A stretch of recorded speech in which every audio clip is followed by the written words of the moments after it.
Good people, what is going on? Another episode of the All Go podcast. Have to walk and talk today. A lot going on, but wanted to get a video out relatively soon. So the Detroit Lions win. I believe that final was 34-23. My pregame prediction was a Lions win. I believe it was 31-28 was my prediction. So a little bit off, but close enough.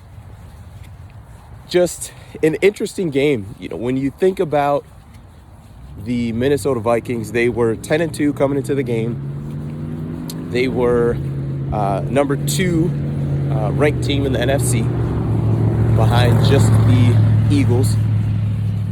And regardless of what you thought about the Vikings, because I know there are plenty of people out there saying that the Vikings are frauds, one of them being my partner Dre. That's fine. But nonetheless, they had won 10 games and only lost 2. So it's the NFL. Winning games is extremely difficult, as we know as Lions fans. So I am going to take that game as what it was.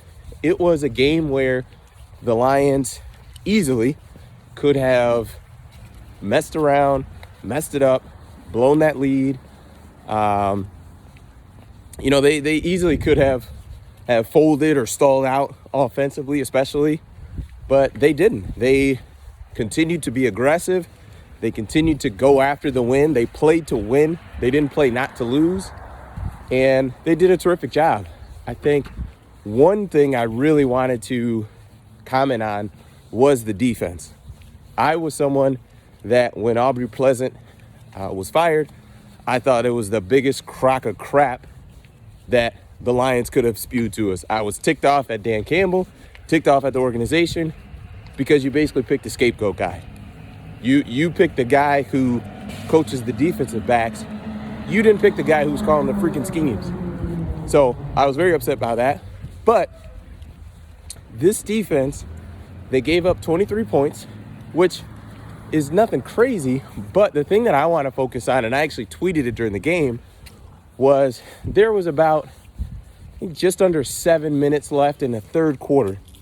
And at that point in time, the defense had given up 7 points. The Vikings had 7 points at that time in the game. And when you're think back to where our defense was for a good chunk of this season. They were on a historic pace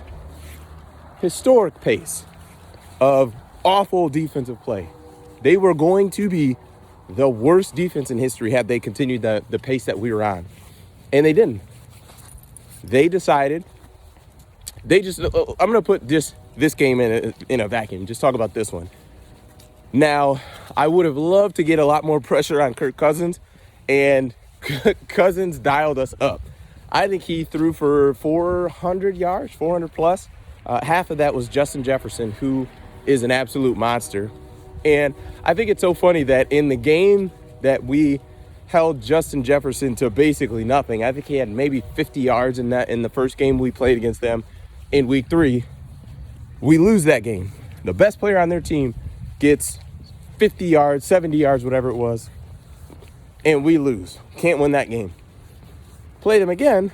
The best player on their team gets 200 yards, and we win that game pretty convincingly. I mean, they needed a lot to go their way at the end of that game in order to get back into it.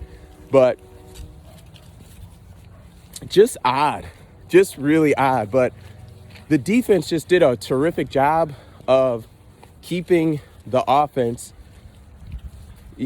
giving them the space and holding on to where the offense could build a lead and, really put the Vikings away. And it just terrific. And I know I'm going to talk about offense. One guy who's got to get better is DeAndre Swift, man. He has been just so inconsistent. I think that's the thing that I'm the most disappointed in, is that he's just been inconsistent. He'll make a play, and then he'll do something where he either doesn't look healthy or he just makes a bonehead play. Like that drop he had was just awful. It was an awful drop. And I'm just not sure. I'm not sure what DeAndre Swift is going to end up being, because when the guy is locked in and healthy, he's terrific. But he's rarely both of those things at the same time. And I'm just not sure what's going to happen there. But nonetheless, focus on the positive. Jared Goff. I know that people don't feel like he is the future of the Lions quarterback, and Lions fans in general want to take a quarterback with that Rams pick that we have. And I understand that. I get it.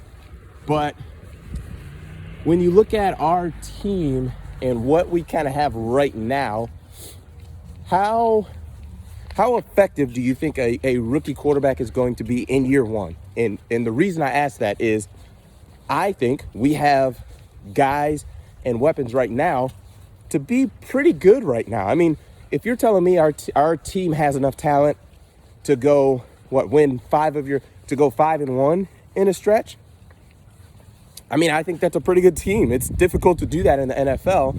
And I just wonder if, for example, CJ Stroud, is CJ Stroud going to be able to come in and throw for 300 yards in back-to-back games, go a 5-game stretch without throwing an interception?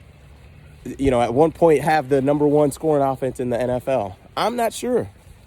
And I think we've got the guys now, and you just never know in the NFL. The team might look different, might have different guys in and out of the lineup to where we don't have all these guys next year.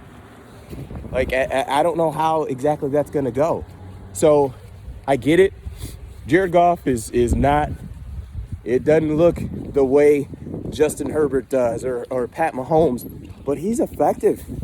He is effective. He played a terrific game yesterday Sunday, threw the deep ball well, read the defense well. It was just throw after throw when we needed it. And I'm not quite sure on where I stand with that, but nonetheless, I will absolutely take it. So Lions get a huge win. They've got the Jets this Sunday at the Jets. Dare I say playoffs. I mean, if they can get to 7-7, which is what they would do this, with this win against the Jets, potentially, that would be huge. So we'll see what happens. That's it for me. Appreciate it. Peace.